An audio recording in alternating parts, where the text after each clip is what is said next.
De acá en más. Con María O'Donnell. Un tutorial para tiempos complejos. Bueno, faltan 3 semanas para las elecciones legislativas del 14 de noviembre. Después de la derrota en las PASO, el gobierno parecía, aún con mucho ruido, de una manera muy desprolija, haber acomodado un poco su ruido interno después de la famosa carta de Cristina Fernández de Kirchner, que termina con el desembarco de Juan Mansur como jefe de gabinete y la llegada también de Martín Insaurralde como jefe de gabinete de Kicillof en provincia de Buenos Aires. Pero ese supuesto reacomodamiento rápidamente se desgastó a la luz de las discusiones internas que vuelven a hacerse muy evidentes en el frente de todos en asuntos muy neurálgicos, muy centrales de hacia dónde va el gobierno.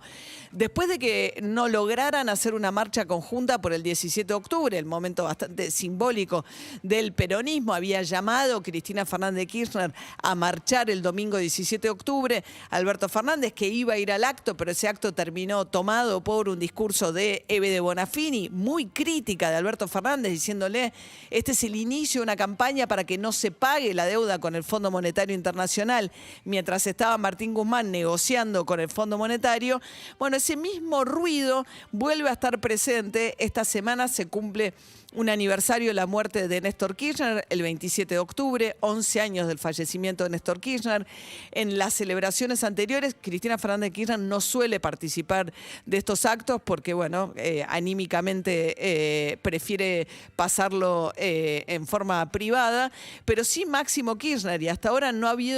pudieron juntarse en un acto de homenaje a Néstor Kirchner, Alberto Fernández y Máximo Kirchner. Esta semana van a intentar hacerlo en el conurbano de la provincia de Buenos Aires con un acto el 27 de octubre. Pero a la vez sigue habiendo muchísimo ruido con un Mansur que arrancó súper central, supuestamente, que le iba a dar orden a la gestión de gobierno, además de dinamismo. Bueno, el que aparece en primer plano ahora es Roberto Feletti, el secretario de Comercio Interior,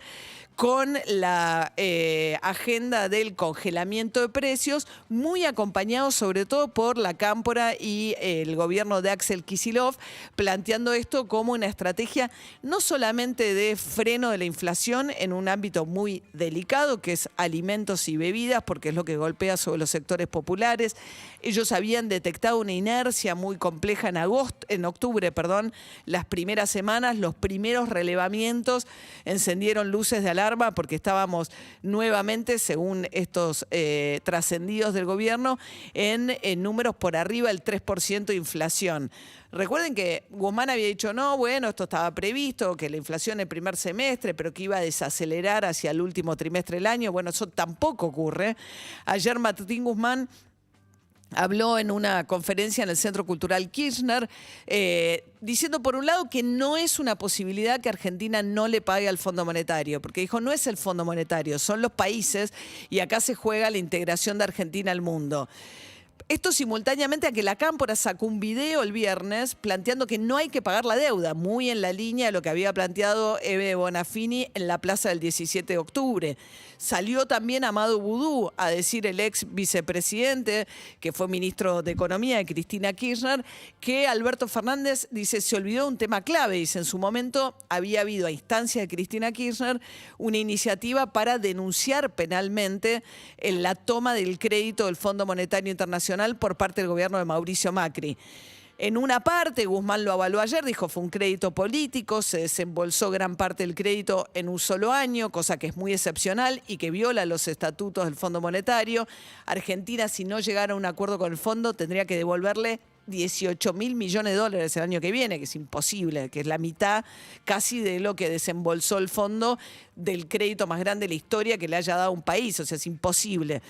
Pero así todo, Guzmán dijo, hay que pagar, la Cámpora juega de manera bastante ambigua, dice Boudou, bueno, hay que denunciar ese crédito por ilegal, dando a entender que hay que ir por una vía más de confrontación.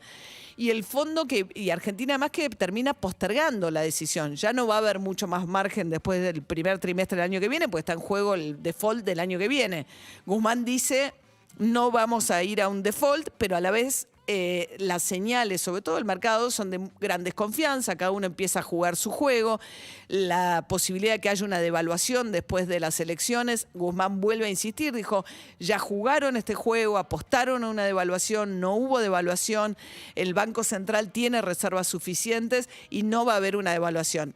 La brecha es muy grande, con el dólar blue tocando los 195 pesos el viernes, el número más alto que haya tenido, con una brecha, el dólar oficial está alrededor de los 100 pesos, si le descontás los impuestos que se le suman después. Con lo cual lo que hay es mucha incertidumbre y es difícil que vos puedas dar señales que calmen a la economía en un contexto en el cual quien se supone que es el ministro de Economía, que es Martín Guzmán, aparece muy desgastado por figuras